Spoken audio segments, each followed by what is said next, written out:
Hello, welcome to Nurses Specialized in Wound, Ostomy, and Continence Canada and the Wound, Ostomy, and Continence Institute webinar for continuing education. My name is Catherine Harley and I'm the CEO of Nurses Specialized in Wound, Ostomy, and Continence Canada. We're very pleased to be partnering with Hollister Limited to address the topic of Canadian intermittent catheter best practices. We have new evidence to present to you and also national best practices in intermittent catheterization from both specialized nurses and urologists. Looking at practice implications, one big takeaway that I had in reviewing the material for this presentation is the clarity that's been brought to single-use hydrophilic intermittent catheters. Single-use hydrophilic catheters should be used as a first option to reduce the incidence of infection. Health Canada has licensed single-use intermittent catheters to be used only once, and they're not designed to be reused, and in fact, it's against manufacturers' instructions. Reuse is off-label. You're going to be hearing more about this throughout the presentations. Also, we have a real treat. We have a special guest who is Peter Athanopoulos, who is the Director of Public Policy for Spinal Cord Injury Ontario. And he will be giving his perspective as an intermittent catheter user at the end of the clinical presentations. Also, we have two special guest speakers from the clinical side. We have Nicholas Joachimides, who's been a registered nurse for the past 19 years. He holds a Master's of Wound Healing from Western and completed a second master's degree in Quality Improvement and Patient Safety at the University of Toronto. He also has a certificate in Infection Prevention and Control from Queen's University and completed the RNAO Advanced Clinical Practice Fellowship in Pediatric Pain Management. He is currently the operations manager on the brain injury rehab team at the Holland Bloorview Kids Rehabilitation Center. And his expertise in continence management was during his time when he worked in a spinal cord injury and spina bifida area and as a clinical educator on a busy orthopedic rehab unit. We also have with us this evening Dr. Dean Elterman, who's a staff urologist at the Toronto Western Hospital University Health Network. His clinical and research interests include male and female voiding dysfunction, including incontinence, BPH, and overactive bladder. He also addresses men's health and survivorship, including green light laser for BPH, prosthetic surgery. He also looks at dysfunction and post-prostatectomy incontinence, neurourology and neurodynamics, and female urology, including stress incontinence and pelvic organ prolapse. He also does surgeries for pelvic reconstruction for cancers. And so now I would like to turn things over to our first speaker, who is Nicholas Joachimides. Thank you for the introduction, Kathy. I'm very excited to be here today to talk to you about clean intermittent urethral catheterizations in adults, Canadian recommendations for nurses. I just wanted to disclose that an honorarium has been received from Hollister for the preparation of this presentation. The session's objectives are as follows: to provide an overview of the development process of the best practice recommendations for clean intermittent catheterizations in adults, to provide an overview of the document, recommendations, and available resources, to outline the dissemination strategies for the document, and highlight the implications for clinical practice for nurses.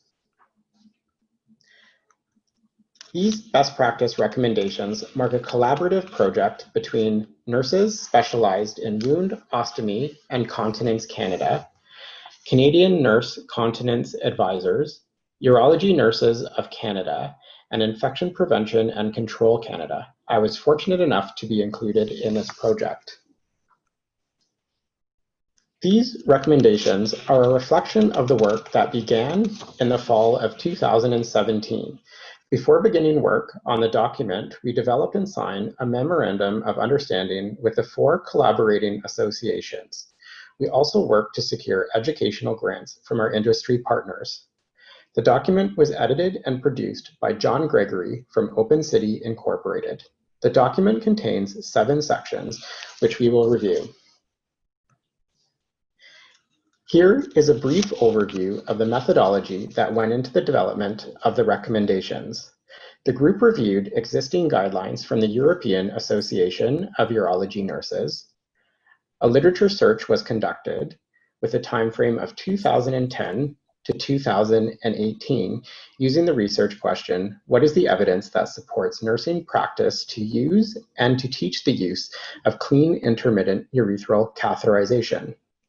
The initial search turned up 1,449 studies in which the abstracts were reviewed. Full review of 93 studies by 2 reviewers was conducted, and 54 studies were included. Topic groups included compliance, promotion, and quality of life. Compliance included the type of catheters used, the procedures used, and any complications which resulted. Promotion included the success of teaching intermittent self-catheterization, and the quality of life included the impact on the individual performing the self-intermittent catheterization. The Oxford Centre for Evidence-Based Medicine's level of evidence were used to grade the papers and to focus the review of the evidence. Each paper was reviewed and graded by 2 individuals. Once the literature was reviewed, the writing began. Small groups of 2 to 3 were assigned to write each chapter. The entire group reviewed the drafts and all questions and concerns were addressed. John Gregory from Open City Incorporated further edited the chapters and compiled the draft document. Peer reviewers were recruited from each of the 4 participating organizations, as well as individuals with expertise in the subject matter, and patients were included as well. Reviewers were asked to read a full draft of the recommendations and to complete an online survey questionnaire. A summary of the survey feedback was reviewed by the development panel to determine if there were any modifications that were required prior to publication. Let's take a few minutes to examine the basics of what we're talking about when we're talking about intermittent catheterization. This is covered in Chapter 5. There are a wide variety of intermittent catheters available in the Canadian market. Catheter selection depends on patient characteristics, patient finances, insurance coverage, availability, and the preference of the person or caregiver. Polyvinyl chloride, or PVC, is the most common thermoplastic polymer used in the construction of intermittent catheters. Intermittent catheters may also be made of silicone and polyurethane. Several types of catheters and catheter sets are available for intermittent catheterization in Canada. Uncoated catheters should be used with sterile, single-use, water-soluble gel or lubricant. Hydrophilic coated intermittent catheters evolved to reduce friction, thereby reducing trauma during the catheterization process. The coating is bound to the catheter tubing and is activated by sterile solution to make the tubing lubricous. These catheters are available in standard length, in a compact size, and in a closed catheter system. The external diameter of intermittent catheters is measured in French units, which is 3 times the diameter in millimeters.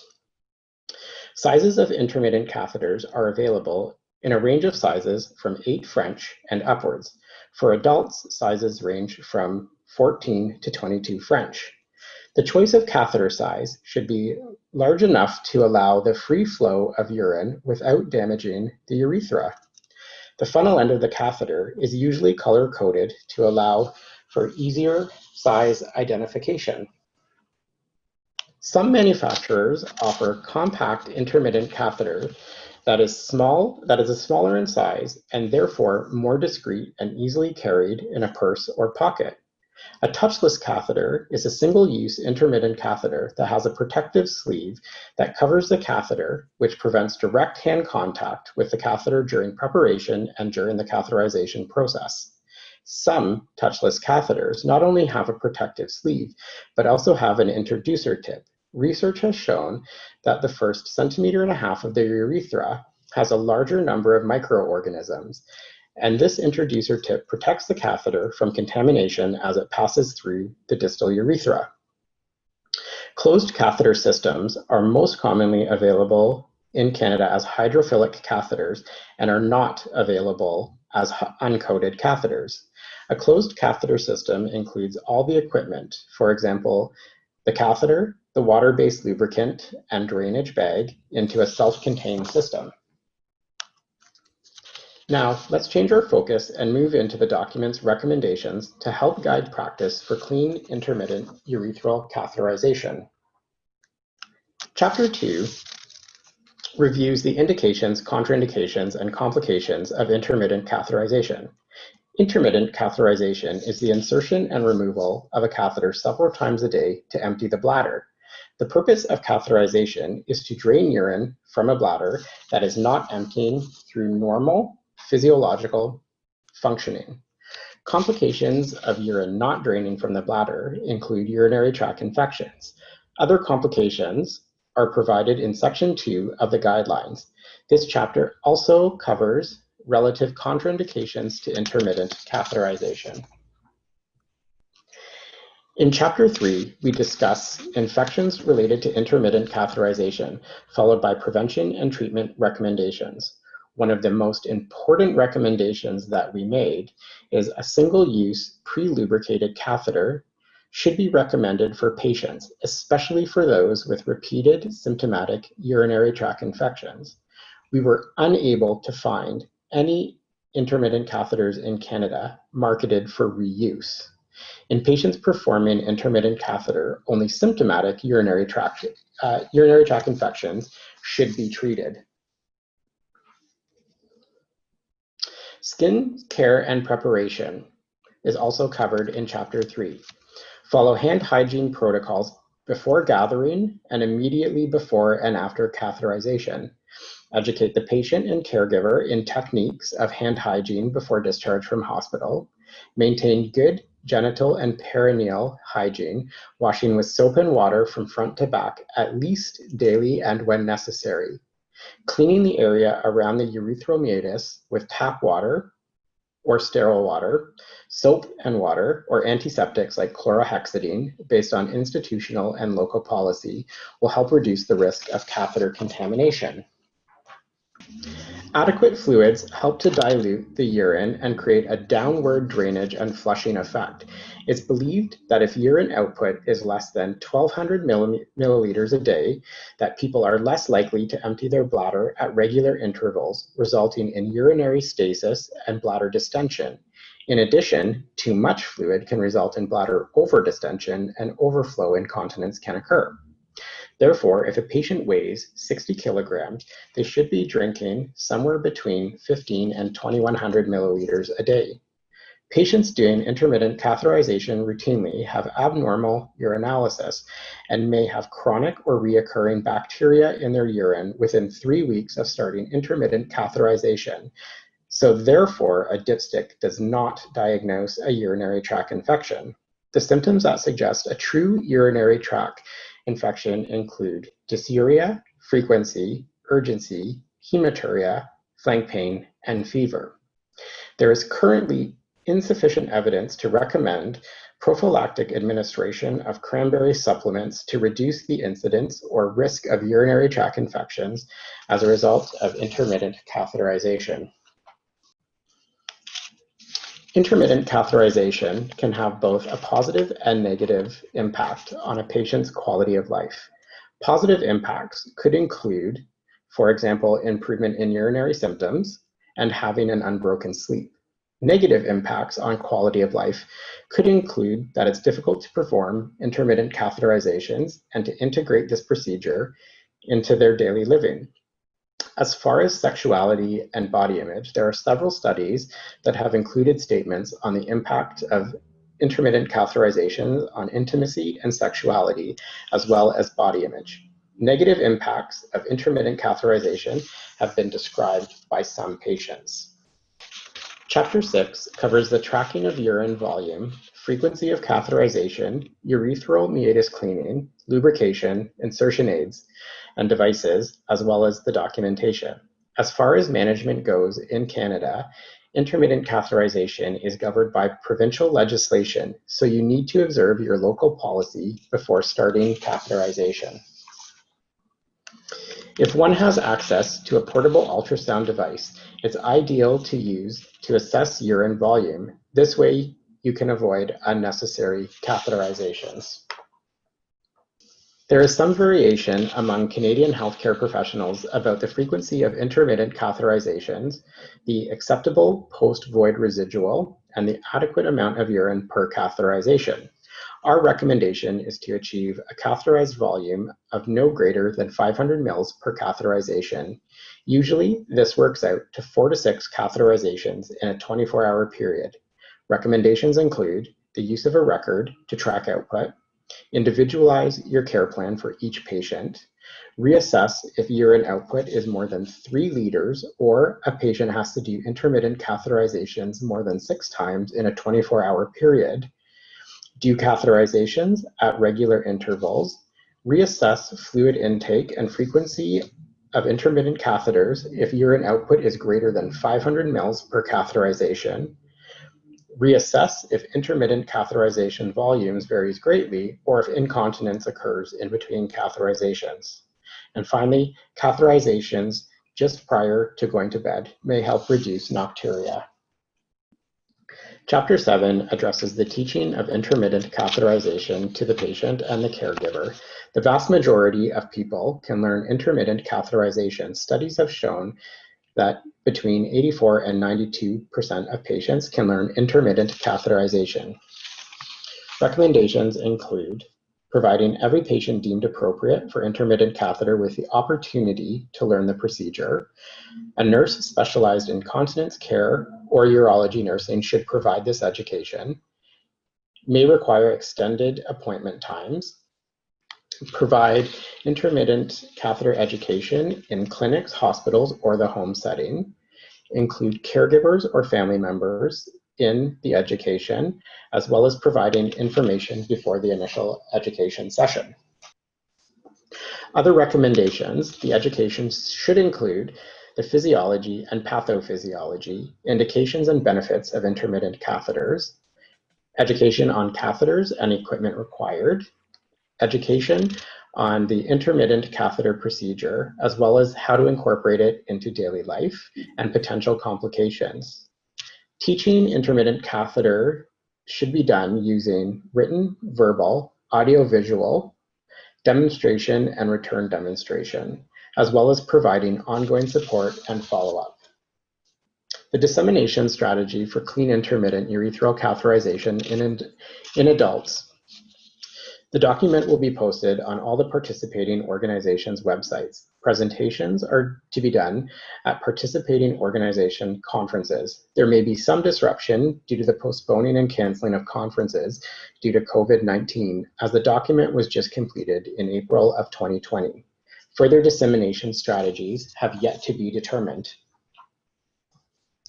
Practice implications for nurses. This document serves as a great place to get information, as we discussed earlier. It's clear and concise and easy to access.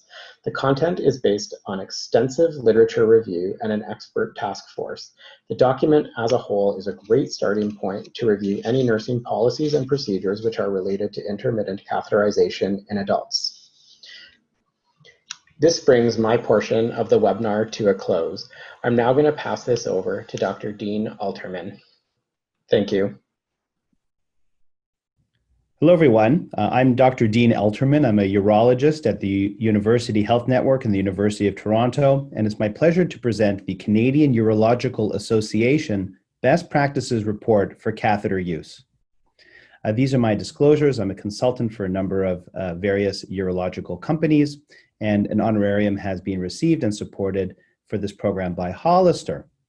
So for the objectives of my presentation, I'd like to provide an overview of the development process of the Canadian Urological Association, or CUA, Best Practice Report for Catheter Use. We'll also provide an overview of the document, evidence, and recommendations, and highlight implications for Canadian physicians. The Best Practices Report was authored by my colleagues and myself from across the country. We have Dr. Campeau and Chamoud from Montreal, Dr. Baverstock and Carlson from Calgary, Dr. Hickling from Ottawa, Dr. Steele from Kingston, and Dr. Welk from London, Ontario. So in terms of the development process of this best practice report, which is available online at the CUA website, this was based on data obtained from numerous published meta-analyses and original studies identified through a literature search and using various databases. The articles included in the statement were reviewed using a methodology consistent with the grading recommendations assessment, development, and evaluation, or GRADE, for evidence synthesis and recommendations. In terms of objectives, intermittent catheterization is generally the gold standard method of bladder drainage. We found limited high-quality evidence and few good practice recommendations around catheter usage in chronic conditions such as urinary retention or incontinence, or in neurogenic lower urinary tract dysfunction. The objective was to review the evidence around the use of long-term urinary catheters in patients with chronic conditions and make practice recommendations for physicians in Canada who manage intermittent catheter populations. We divided the recommendations into the following 5 sections: types of catheters, catheter-related complications, patient perspective, economic perspective, and conclusions. So in terms of catheters for the management of neurogenic lower urinary tract dysfunction, we saw that there was an increased risk of urinary tract infections, which can be recurrent, as well as stones and compromised kidney function. And although urological complications are no longer a leading cause of death in this population, management is still has a significant economic burden on the healthcare system and quality of life. And so assisted bladder drainage remains the cornerstone for urological management of neurologically impaired patients, and intermittent catheterization, or IC, is generally still the gold standard method. In terms of management, we want to improve patient quality of life and social rehabilitation. These have become a priority for urologic management. And as there's limited high-level evidence to assess bladder management using IC for patients, it's crucial to investigate patient-reported outcomes and health quality ramifications linked to the different types of intermittent catheters in this population. So when we look at the different modalities of catheterization in terms of approaches for managing these individuals, we've got intermittent catheterization, indwelling urethral catheters, suprapubic catheterization, and then pharmacotherapy. Common indications for urinary catheterization do include the following: bladder outlet obstruction, neurogenic lower urinary tract dysfunction, management of urinary incontinence, patient preference could be a reason, as well as patients who are incapacitated due to a healing decubitus ulcer, and also disease management such as diversion or monitoring of diuresis. There are certainly advantages of intermittent catheterization over indwelling urinary catheters. There's the reduced risk of common indwelling catheter-related complications, such as catheters becoming dislodged, urethral erosion, which you can see in the picture. Risk of infections is also reduced. There's less of a barrier to intimacy and sexual activity when you do not have an indwelling catheter. And there is also the potential for reduced lower urinary tract symptoms between catheterizations. So to review intermittent catheterization, it is really an accepted standard of care worldwide for patients with incomplete bladder emptying. It was first introduced in the 1940s using an aseptic technique. And Dr. Lapides really described the procedure as a clean technique in place of aseptic, and it's completely revolutionized the way we manage neurogenic lower urinary tract dysfunction and incomplete bladder emptying. So when we look at catheter-related complications, the first that really comes to mind is infection. And the Infectious Disease Society's clinical practice guidelines in 2010 for the prevention and treatment of catheter-associated urinary tract infections, or CAUTIs, they state that the presence of symptoms and signs compatible with UTI with no other identifiable source of infection, and you have to have more than 10 to the 3 colony-forming units of one or more bacterial species. So this is the definition of what would be considered an infection related to a catheter. Now, there may be some signs and symptoms compatible with a catheter-associated infection. These could include new onset or worsening fevers, rigors, altered mental status, malaise, or lethargy. And of course, there could be pain, hematuria, or pelvic discomfort. So there are a number of different catheter materials that are available. And what we've done here is look at reviews and meta-analyses looking at each of the different various types. So first, we have catheter materials divided between hydrophilic and uncoated catheters. And there were 3 reviews and meta-analyses which looked at the risk of UTI associated with hydrophilic compared to PVC in adults. And what we found in these studies was that there tended to be less infections in those using hydrophilic coated catheters. And there are in fact 2 prospective RCTs evaluating this in children. And again, lower rates of urinary tract infection in the hydrophilic coated catheter group compared to your standard PVC catheter. When we looked at catheter material, again, hydrophilic versus different types of catheters, there's really only one study comparing 3 different types of hydrophilic catheters. So this is a within group comparison, and there was no difference in terms of rates of bacteriuria between, say, a low fric, an easy cath, and a flow cath. So as long as it's hydrophilic, it's probably going to be very good. We also looked at pre-lubricated versus non-pre-lubricated, and they found that the pre-lubricated catheters significantly reduced the incidence of infection and bacteria when compared to standard PVC that require the addition of lubrication. And so these newer hydrophilic pre-lubricated catheters do tend to reduce bacteriuria and infections. There was very little evidence looking at antimicrobial coated catheters, and they have not been recommended for routine use. In terms of catheter technique, clean versus aseptic, there's really no difference in terms of bacterial counts or bacteriuria when you're using clean or sterile technique. And so the clean technique has really been the one that has been adopted. Now, we get into a little bit of the evidence of single use versus reuse. And the results are mixed. We certainly did see that reusing uncoated catheters can increase the rates of bacteriuria in some of the studies. In other instances, there was no difference in terms of rates of bacteriuria and infection. And there really has, looking at RCTs, they really do not exist. So certainly there are limitations in order to identify whether there truly is going to be a difference between single use or reuse. Generally speaking, though, the belief is that single use is definitely going to reduce the risk of bacteria as you're not having to handle the catheter as much. So in terms of the results, single use of catheters was considered to impose lower risk of UTI in all studies except one in children. This is the takeaway from the CUA recommendations. So the conclusions from the CUA recommendations is that patient adherence to cleaning method cannot be predicted. It's a lot of variability. And this further amplifies the risk of complications and their burden on the healthcare system. We, the CUA, recommend a patient-centered approach to consider hydrophilic coated catheters as the first and preferred option, while considering the patient and caregiver's ability to accommodate the usage of technique. Single-use uncoated catheters, and finally, last choice, reuse of catheters are considered as next options if hydrophilic coated catheters are found difficult to handle, especially in children. So those are the takeaway recommendations from the CUA when it comes to single use versus reuse. Now, interestingly, there was a Cochrane systematic review in 2014, and the authors concluded that despite 31 trials, there was no convincing evidence that the incidence of UTI was impacted by technique of cleaning, coated versus uncoated, etc. However, there was actually a meta-analysis subsequent to this, which did show that hydrophilic catheters significantly lowered the incidence of UTI, and there was a trend favoring single use versus multiple use. And as a result of this, the 2014 Cochrane meta-analysis was completely withdrawn in 2017. So the results of that were essentially invalidated.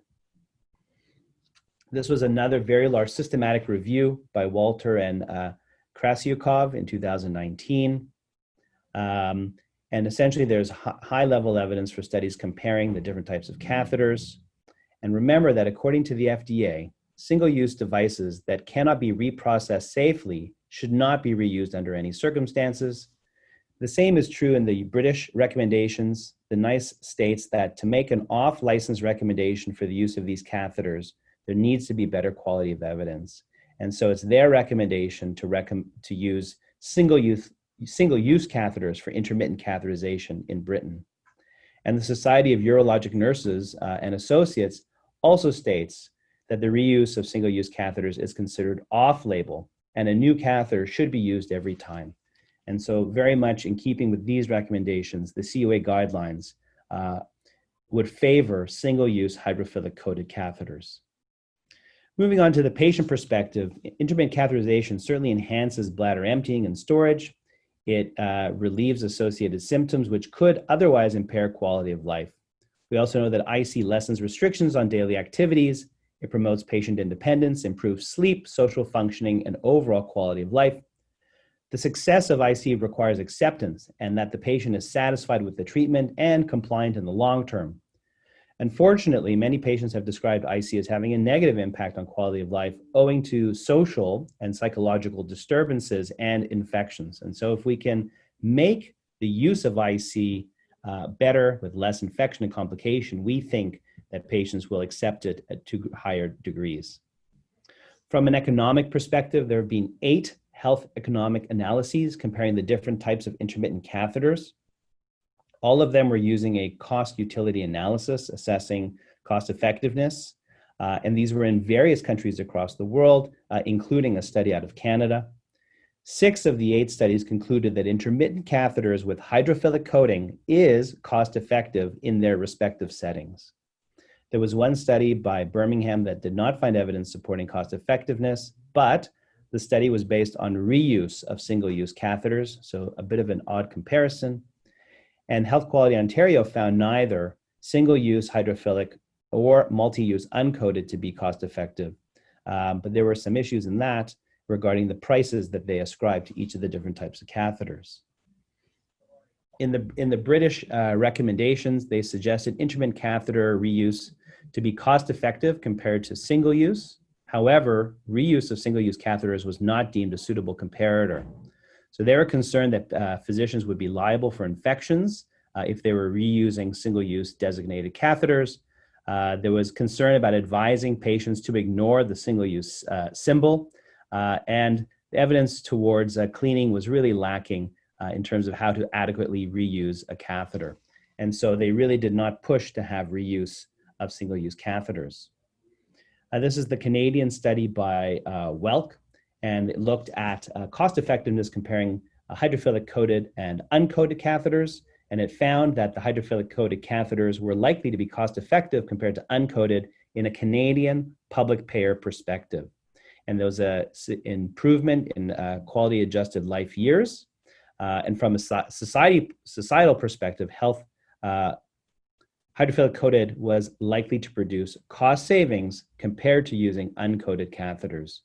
And so the WELC study did actually include Canadian quality of life data, which really I think has been one of the most useful studies in the Canadian setting and a good argument to be used for coverage of single-use hydrophilic coated catheters in a Canadian setting. So this is just a brief table that summarizes. I'm not going to go through all of this, but certainly the catheter type, they make a recommendation in terms of individualizing based on the patient's needs. They recommend intermittent catheters over indwelling catheters to reduce infections. If possible, single use and especially hydrophilic coated single use are the preferred options for reducing infections. Hydrophilic catheters also are recommended to reduce urethral trauma. There's no evidence that the type of catheter impacts urethral stricture formation. And from a patient perspective, the CUA recommended offering hydrophilic or pre-lubricated catheters to patients because of improved bladder-related quality of life. And from an economic analysis, the CUA recommends offering patients, if possible, hydrophilic coated catheters as they are cost-effective compared to single-use uncoated catheters due to the decreased incidence of infections and improved quality of life. So in terms of implications for practice and takeaway points, certainly intermittent catheterization is the preferred strategy. It can vary from setting and practice. There is no evidence that one catheter is better than another, but certainly intermittent catheters using single-use, sterile catheters remains the optimal strategy. And when possible, hydrophilic coated or pre-lubricated catheters should be proposed to patients as a first treatment option because they appear to have lower risk of infection, less urethral trauma, and a higher convenience and ease of use compared to conventional uncoated catheters. And the reuse of catheters may still be considered in special clinical scenarios. However, patients should be aware there are concerns around efficacy, and there's very limited evidence supporting cleansing techniques for single-use products. So with that, I'm going to hand it over to Peter, and I thank you for your attention in reviewing the Canadian Urological Association best practices for intermittent catheterization. Thank you. My name is Peter Thanasopoulos. I'm the Director of Public Policy at Spinal Cord Injury Ontario and the Executive Director of the Ontario Spinal Cord Injury Alliance. As a person living with a spinal cord injury for over 25 years and working in the field of disability for 20 years, I've learned many stories on the challenges and barriers people face in accessing intermittent catheters in Canada. Over the course of the next 5 minutes, my goal is to share the experiences of IC users in Canada, highlight some barriers that IC users face every day, and describe how we are working towards solutions. The overall experience of people dependent on ICs is not very good. IC users experience an overwhelming amount of challenges in maintaining good health, well-being, and independence in association to bladder management systems. These challenges stem from a variety of factors. These factors include mental health, relationships, intimacy, confidence, body image, to name a few. Recognize that people don't choose to become IC users. It's something that is forced upon them based on a health complication. And the traumatic experience of overcoming these bladder management systems can be extremely overwhelming. And we as service providers and clinicians and stakeholders must do our very best to work with the government to help them understand the challenges and tribulations that people have to overcome and be able to build the right systems in place for people to live a happy and healthy and productive life as an IC user. The major problem that stems from IC users, from my experience in talking to many IC users, is choice of product. As you can imagine, people don't do ICs in controlled environments. Sure, when you're starting off, you're doing ICs in a hospital or maybe in your home. But once life happens and you're living an active and social life, you need to be able to learn how to do ICs in public spaces, on trains, planes, and the product that you use really can tell whether a person is capable of doing an IC in these spaces or not, based on the assistive devices. So people need access. People need to understand the choices that people have to make in order to be an IC users. And we should never define people's social participation based on their bladder management system. Just to give you a bit of statistics, there's approximately 38,000 people with a spinal cord injury using intermittent catheters every day, on an average of 6 catheters per day. And the cost can be hugely expensive. In fact, the majority of people can't afford the monthly costs of intermittent catheters every day. The $2,500 number per month is not what everybody has to spend. That's on the higher end of cost in terms of an IC user, based on the fact that some people are using more than one bladder management system. Some people need to use just ICs, but others need to compound that with maybe condom catheters or a night bag. But the overall experience is that access to medical supplies is expensive, and we need the government's help in order to ensure that people are living a good quality of life, maintaining good health, and able to afford the substances that they need to do those things. A good example is this video and this link below, outlining some of the experiences that people are facing and giving testimonial from urologists who are working in this field every day and providing their insights from seeing and treating IC users on a daily basis. I think when you look at choice of product as one major barrier, I think the compounding systemic barrier that encompasses the challenges for IC users overall is our reimbursement system. I'm going to speak particularly about Ontario, but these issues are compounded across the country. But when we isolate Ontario specifically, one thing that I can tell you is that we have multiple funding programs. They don't speak to each other. Again, they're limited in the choice of product that you're able to access.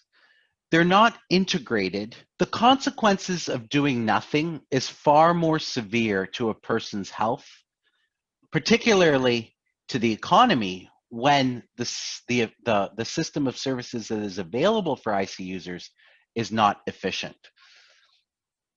One of the things that we're doing in response to these challenges is Spinal Cord Injury Ontario recently launched a campaign called the P for Free campaign, where our IC users are currently engaging MPPs across the province as we speak to share some of the challenges and tribulations that people are going through, and really asking the government around what they can do in a more efficient way to get people what they need, as opposed to the red tape and bureaucracy that people are currently dealing with today. In addition to the campaign, we are also working on a business case with multi-stakeholders to develop a comprehensive medical supply coverage program. We're going to start in Ontario, and we're going to share this with our provincial partners with hopes that we can look at some strategic opportunities across the country where people can access medical supplies more efficiently, have better product available to them at a cost that's more affordable, not only to the individual, but to our government. So we hope to reduce red tape. We hope to shift to a value-based procurement model and eliminate the need for patients to have to reuse catheters for financial reasons. We encourage everyone to go onto the yourmoveontario.ca website. That's www.yourmoveontario.ca, where you can participate in 2 calls to actions. Number 1, write to your MPP, and 2, share a video with us so we can include in our business case in order to make the systemic change possible in the next government budget cycle. Thank you for the opportunity to share this experience with you. I hope this information was informative to you and help join the opportunity for us to improve the system of services and access to medical supplies in Canada and here in Ontario as well. Thank you, Peter, for so beautifully highlighting the work that Spinal Cord Injury Ontario is doing to support comprehensive medical supply coverage in Ontario. And I'm sure this is going to impact beyond Ontario and potentially the rest of Canada. It's not an easy process, and your leadership is absolutely outstanding. And now we'd like to take a look at the objectives for the presentation. And so in addition to describing the evidence from 2 new Canadian best practice recommendations for intermittent catheterization, one from specialized nursing groups and one from a urology standpoint, the implications were well summarized for healthcare professionals. And the message is clear. Best practice is single-use hydrophilic catheters. We also heard the perspective of an individual using intermittent catheterization based on Canadian best practice recommendations. We'd like to thank our speakers today, Nicholas, Dr. Elterman, and Peter. And also I would like to thank Hollister for supporting this webinar. And now it's time to move into our question and answer period. And we will bring questions forward that have been asked in the Q&A chat box. And also if anyone else has anything that they would like to say, please put it in the Q&A chat box and we'll make sure that this is carried forward to our presenters. And now we'll go live for the Q&A with our speakers.